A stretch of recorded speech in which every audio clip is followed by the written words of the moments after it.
আজও নবী সাল্লাল্লাহু আলাইহি সাল্লামের সেই ঘরটা ওই অবস্থা আছে। রসুলের ওই ঘরটা 16 হাত লম্বা ছিল, 8 হাত প্রস্থ ছিল।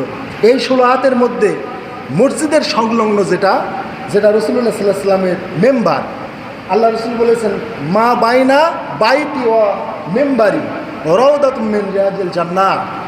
আল্লাহ রসুলের এই যে পূর্ব যে দরজাটা, এটা রসুলের বাড়ি, আর এটা রসুলের নামাজের জায়গা। এই অংশটুকুকে বলেছেন যে মা বাইনা বাইতি ও মেম্বারি রাউদাতুম মিন রিয়াজিল জান্নাহ। আমার বাড়ি এবং আমার এই মেম্বার, এই মাঝখানের জায়গাটা রিয়াজুল জান্নাহ। সুবহানাল্লাহ বিহামদিহি। জান্নাতের একটা টুকরা। ওই জায়গায় যেতে বর্তমানে 10 রিয়াল করে লাগে, আগে কোনো টাকা লাগতো না। ওই জায়গাটা গেলে আর দুনিয়ার কোনো খেয়াল থাকে না। আল্লাহ যার সৌভাগ্য দিবেন সেই যেতে পারবে। এখন যাওয়া খুব কঠিন। এখন ওখানে যাইতে হলে সরকারের পারমিশন লাগে, ওটা আবার টিকিট কাটতে হয়, মোবাইল অ্যাপসে আবার দেখাতে হয়, অনেক ঝামেলা এখন বর্তমানে রিয়াজুল জান্নাতে। তো আমরা যে 50 জন আমরা ওমরায় ছিলাম, আমরা 20 জনের মতো মাত্র রিয়াজুল জান্নাতে যেতে পেরেছিলাম। 30 জনই পারে নাই, সময় সংক্ষেপের কারণে সময় চলে গিয়েছিল। তারপরে মদিনা থেকে মক্কায় চলে যেতে হবে, এই বিভিন্ন কারণে আল্লাহ সবার তৌফিকে লেখে না। এই 16 হাত ঘরের মধ্যে মসজিদের সাথে যেটা, অর্থাৎ মসজিদের পূর্ব দেওয়ালের সাথে এই 6-7 হাত জায়গা একটা উঠান হিসাবে, বৈঠকখানা হিসাবে ব্যবহার হতো।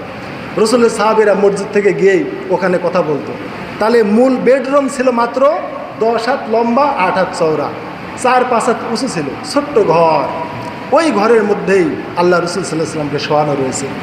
তো আল্লাহর শুকরিয়া, রিয়াজুল জান্নাতে যখন গেলাম সবাই ভিড় করে চলে যাচ্ছে। তো আমি একটু পিছিয়ে পড়লাম যে রিয়াজুল জান্নাতে যাব, কত আবেগ। তে আমি একটু পরেই যাই, এত কি তাড়াহুড়া। সবার শেষে গেলাম। আল্লাহর কি কাম দেখেন, কি সৌভাগ্য। যারা আগে গিয়েছে তাদেরকে পুলিশ তাড়া করেছে, করে করে এই পশ্চিম দিকে বসাইছে, সব পশ্চিম দিকে ঠেলে ঠেলে দিয়েছে। আর রসুলের যে বাড়ি একবারে দেওয়াল ঘেঁষে ওই জায়গায় ফাঁক। তার মানে আগে যারা, আপনারা যেমন আগে মসজিদে আসছেন পশ্চিম কাতারে বসছেন বা সামনের কাতারে বসছেন, পরে যারা আইছেন পিছনে বইছেন। এইভাবে রিয়াজুল জান্নাতে যারা ভিড় করে আগে আইছে, পুলিশ তেরে তেরে ওদেরকে ওই মেম্বারের দিকে দিছে। আর রসুলের বাড়ির অংশ একবারে ফাঁকা। আমি যখন শেষে আসলাম, একেবারে আপনাদের কি বলবো, আল্লাহর এটা শুকরিয়া। আমি আল্লাহর কাছে চাইছিলাম যে আল্লাহ আমার এই রিয়াজুল জান্নাতে আমার ঠিকানাটা যেন একবারে রসুলের ঘর ঘেঁষে হয়।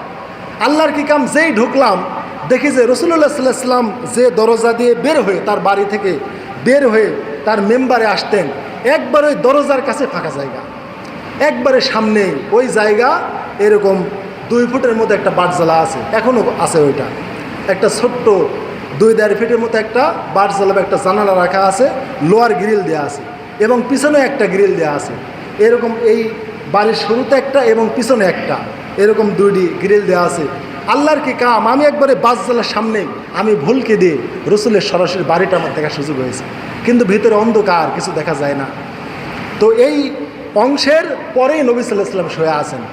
এই দেওয়াল যে আছে মসজিদের এই পূর্ব দেওয়ালের সাথে, এই 6 হাতের পরে নবীর একবারে ওই 10 হাত যে তার বাড়ি, ওই বাড়ির মধ্যে নবীর কবর। এই জন্য যখন বাবু সালাম গেট দিয়ে যাওয়া হয়, প্রথমেই নবীর মেম্বার পরে, এরকম মেম্বার পার হয়ে এরকম মোটামুটি 30-40 ফিট এরকম ফাঁকার পরে ওই 6 হাত ফাঁকা অংশ পড়ে। ফাঁকা অংশের পরেই একটা বড় গোল, ওই গোলটাই হচ্ছে নবী সাল্লাল্লাহু আলাইহি সাল্লামের কবর। তারপরে একটু 3-4 হাত গিয়েই আরেকটা গোল, ওখানে হযরত আবু বকর আছেন। তারপর আরেকটা গোল আছে, ওই জায়গায় হযরত ওমর আছেন। এই 3 জায়গাতেই সালাম দেওয়া হয়। অতএব নবী সাল্লাল্লাহু আলাইহি সাল্লাম এত বড় আল্লাহর প্রিয় পাত্র হওয়ার পরে এই ছোট্ট ঘরে তিনি ওখানেই দাফন হয়েছেন। তার এই ঘরটা এখন অবিকল এরকম আছে। আমরা এখান থেকে শিক্ষা নিতে পারি। মা আয়েশা রাদিয়াল্লাহু তাআলা আনহা ওই ঘরেই থাকতেন। আল্লাহ রসুলকে মাটি দেওয়ার পর ওই ঘরেই থাকতেন, ছোট্ট ঘর। দেখেন হযরত আবু বকর মারা গেলেন, ওই ঘরেই মাটি দেওয়া হলো, মাত্র 10 হাত লম্বা, 8 হাত প্রস্থ। এই ছোট্ট ঘরে রসুলকে দাফন করা হয়েছে, আবু বকরকে করা হয়েছে। হযরত ওমর মারা গেলেন, ওই ঘরে দাফন করা হলো। এই 3টা কবরের পাশে মা আয়েশা থাকতেন, কবরের পাশেই শুয়ে থাকতেন। তাহলে কত বড় হৃদয়। আর আমাদের সমাজে ওই স্বামী মরে গেলে স্ত্রীকে ফাঁকে নিয়ে যায়, আর স্বামীর কাছে রাখে না, স্বামীকে ছুঁতে দেয় না, স্বামীকে ধোয়াতে দেয় না। এটা মহা অন্যায়। মা আয়েশা বলেছেন, আমি যা পরে জেনেছি, যদি আমি আগে জানতাম আল্লাহ রসুলের স্ত্রী ছাড়া তাকে আর কেউ ধোয়াতে পারতো না।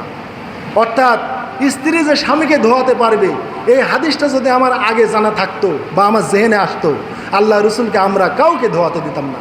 আমরা যে 9 জন স্ত্রী জীবিত আছি, আমরা স্ত্রীরাই রসুলকে ধোয়াতাম। আর আমাদের সমাজে স্বামী মরলে আর বউকে দেখানো যাবে না, বউকে ঘরে বন্দি করে রাখে, অজ্ঞান হবে, অমুক তমুক। এটা করবেন না। স্বামী মারা গেলে বউকে আরও স্বামীর পাশে রাখবেন, স্বামীকে লাড়বে, ধোয়াবে, স্বামীকে চুমু খাবে, স্বামীকে কাফন পরায় দেবে, সব পারবে।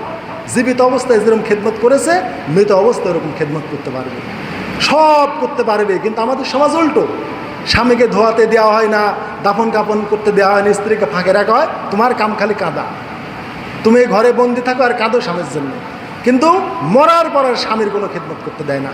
তাই মা আয়েশা বলেছেন, স্ত্রী যে স্বামীকে ধোয়াতে পারবে এটা যদি আমি জানতাম, আমরা রসুলকে কাউকে ধোয়াতে দিতাম না, আমরা স্ত্রীরাই দিতাম।